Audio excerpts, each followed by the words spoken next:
if you've got a Tiger 1050 Sport and you're having trouble with your windshield for buffeting, noise, then stick around, because this has got the Palmer Products screen adapter fitted.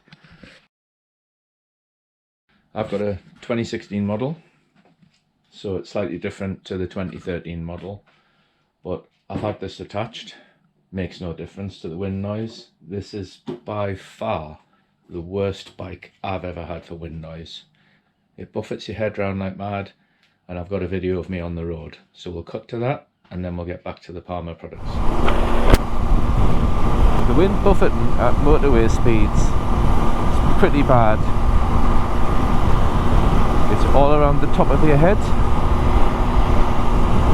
If I duck under the screen it's much better, but up here it's not very nice. No matter what you do with this, I can't stop it. I can take it off, I can lower it, I can make it more of an aerofoil than an extension, and I still get the buffeting at the top of my head. Right, so this is the Palmer Products screen adapter.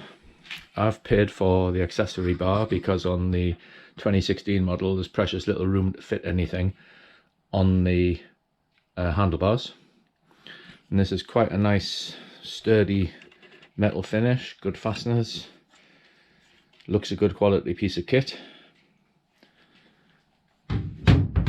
It comes with a fitting kit, and it says the instructions are on the internet, so it might be me, but I couldn't find them for this model. But to be honest, you've got 4 screws, 1, 2, 3, 4, and you've got 1, 2, 3, 4, so I can't see that being that difficult to fit. So the first thing I'm going to do is undo these. It's a 5mm Allen key, so I'll get them undone. There you go. When we look at this, I'm pretty convinced that this sits on here like so.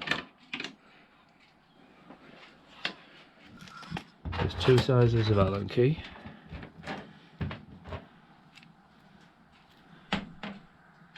There's these assemblies.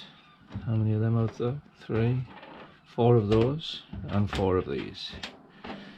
So I would guess these fit the screen to here,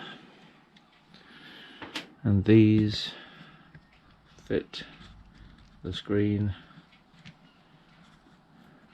to here. That would be my guess. So these are a 3mm Allen key. I'm not using the ones that came with it, I'll just use my own.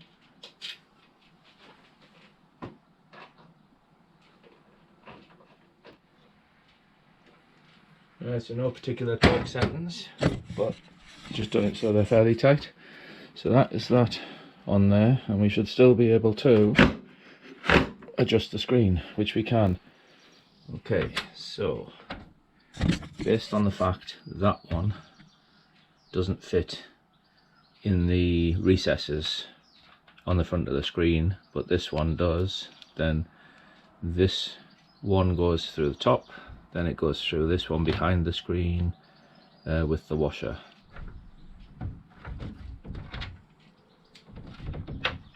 So these will probably fall off as I'm trying to put the thing on, but the rubber will hold the screws in place, and then we've got to try and get these on behind here, which might be a little bit fiddly.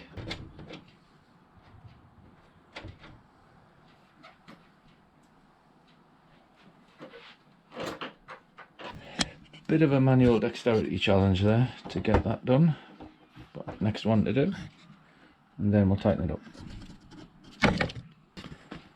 That is the job done.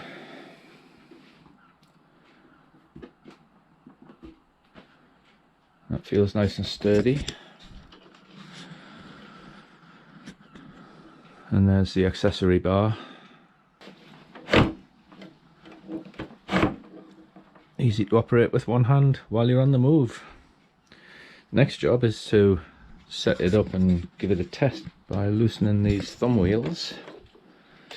You can lift them up and push the screen at a steeper angle to help the airflow go above your head. So I'm going to have it set like that and see how it works. Tighten them up. Good thing is it's quick to adjust. Just tighten them up. So the theory behind this is because air can get behind here and flow up through here, you don't get the vortex around this area, which is the turbulence that hits your head. I'm hoping I can do away with this, but if not, well, that'll be ideal for when I go out on a longer journey. Next step is to road test it and see how it works. So this is motorway speed. I've got the screen in the highest position possible and it's as far forward as possible, and I've still got my little fin on the top. I'm not getting any buffering on the top of my head anymore, but I have got a lot of wind beating around my chest. I'm hoping I can get rid of that fin on the top because it spoils the view for you guys on the camera, and it's just extra fat. So this hasn't cured the problem, it's moved it. But I'm hoping that by adjusting the angle of the screen, etc., we can get it to where it's much quieter than it has been. So this has removed the buffeting from the top of my head, and I've got a lot more wind around my shoulders and under my helmet and at the sides of my helmet. So we'll pull over soon and make some adjustments and see if it makes any difference.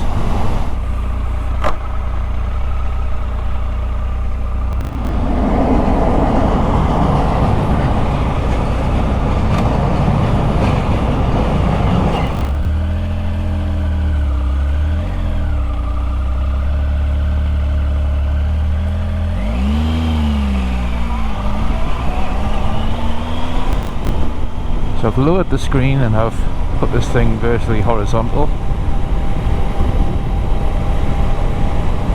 And okay, I'm only doing low speeds, but I've got perfectly clean air now. But as I speed up, that begins to get a little bit more turbulent.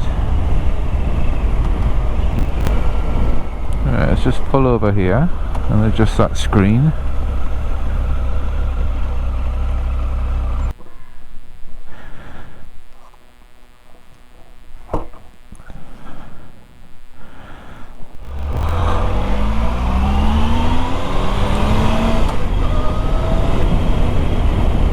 So that's with the screen at its lowest and angled the most towards me.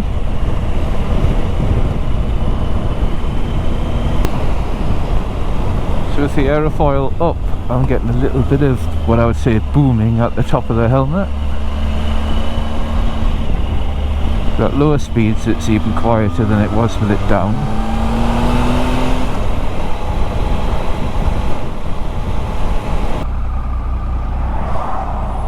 So I'm now going to try adjusting the distance that screen is out, seeing as it's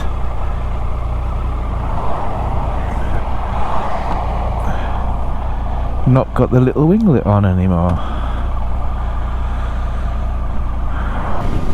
So straight away that is horrible buffet.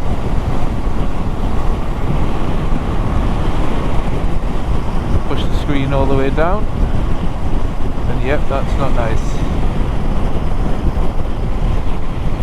Alright, so let's put this back, because that is horrible. Back up high.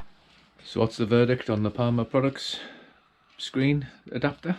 Well, you can see that's back on, so that did make a benefit, especially when you use this to calm the airflow that comes out, give it streamlining. So with the screen as far this way as it goes, and on its lowest setting, that's what I found the most comfortable. That's at up to speeds at 70-ish. Below that's absolutely perfect. 70-ish, it gets a little bit blustery still, but that might be the case for all screens on this model bike, I don't know. But £110, £120 including the accessory bar. That's the price of another screen. For me, I think we'll give this a go, especially on touring. I'm tempted to buy a low screen as well for the summer, because I did feel with a lower screen it was more like a naked bike, and that's much more pleasant than getting buffeted or lots of noise around your ears. So, would I recommend this? I think you need to buy with care. It hasn't done as good a job as I hoped, but it's made the bike a lot more bearable to ride. So that's it from me. If you like this, give it a thumbs up. Leave a comment if you've had some experience with this or other screens, and why not hit the subscribe button? I'd love to have you along in a future video. So it's Gordon from Up North Biker saying see you later.